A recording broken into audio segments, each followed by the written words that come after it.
Hello, folks. I just want to talk to you about a very important topic that's very close to my heart. And I've visited these people on several occasions, and I happen to find them that they're very nice, they're very good people, And I don't think it's right for people to criticize them. And the people I'm talking about are Mormons, and I do believe that Mormons are Christians. Mormons read the Holy Bible, and they try to walk in the same path as Jesus Christ. Okay. It's not an easy path to follow. We all have stumbles that we try to walk over in our lives. Not just Mormons, but also other Christians as well. So it's really a difficult. It's not really difficult as long as you have a true heart. It's a very good path to walk if you want to walk in the path of Jesus Christ, and Mormons do that. Mormons are Christians. Anybody who walks in the path of Jesus Christ is a Christian. You don't have to be baptized with holy water or like anything like that to be a Christian, or be born again or anything like that. Just try your best to walk in the same path as Jesus Christ, and you are a Christian.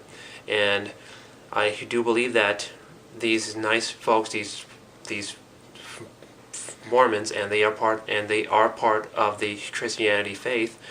No, Christianity religion. I'm sorry, and I do believe and feel wholeheartedly that they are Christians. It's not fair.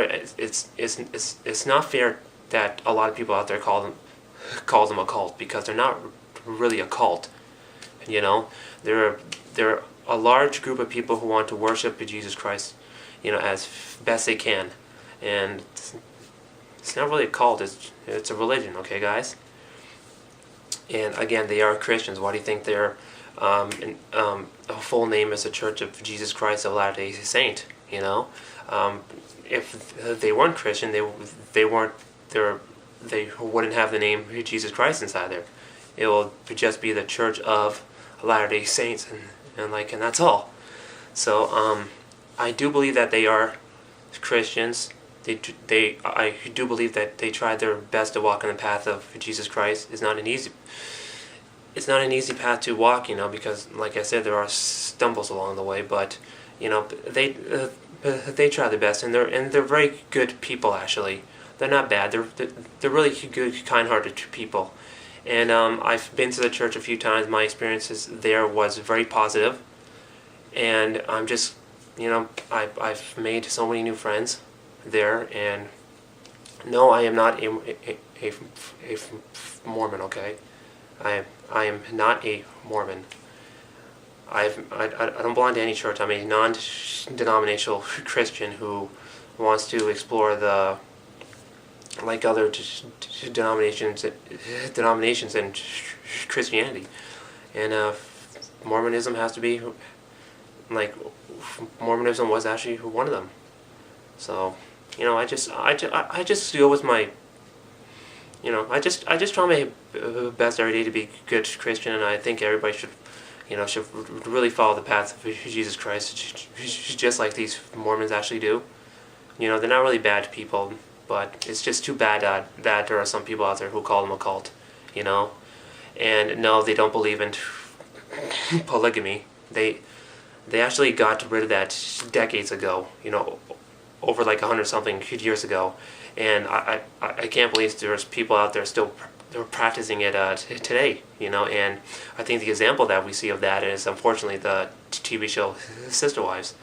And not only is it a very interesting show, but unfortunately these people are calling themselves Mormons, which are not true. They're not Mormons. Mormons don't do that. It's just really sad, actually. But the true Mormons out there are the ones that have a man and a wife, and just are having a good life, and are walking in the same path as Jesus Christ, and learn to be good people every single day. So, and that's what I want. That's what I wanted to say, and I want to thank you all for your time. And just stay safe, and God bless you all.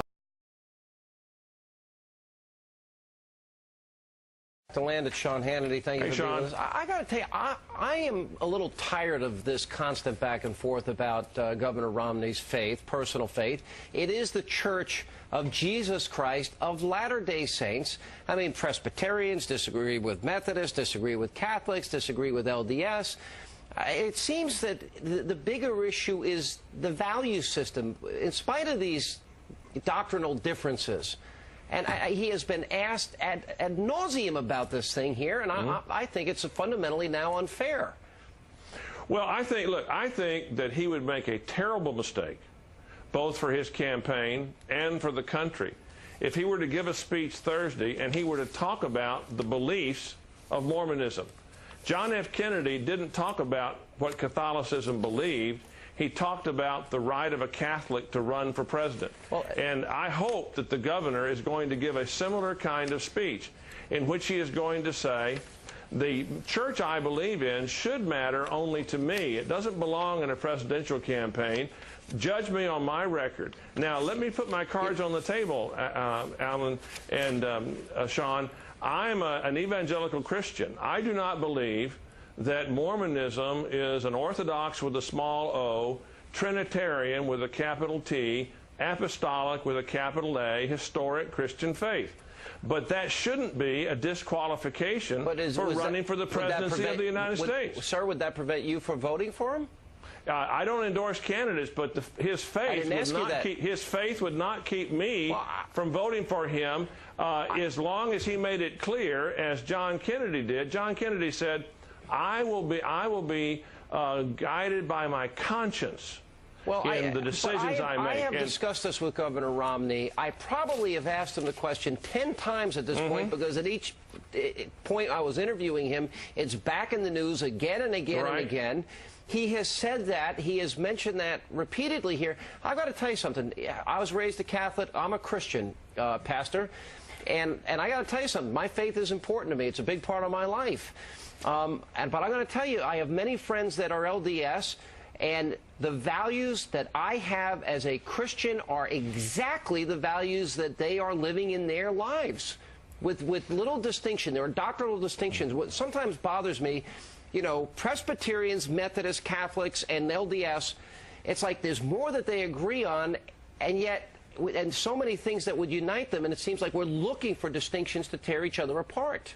Well, Sean, that's why I said that over a year ago the governor needs to give this speech. Kennedy didn't talk about this just one time.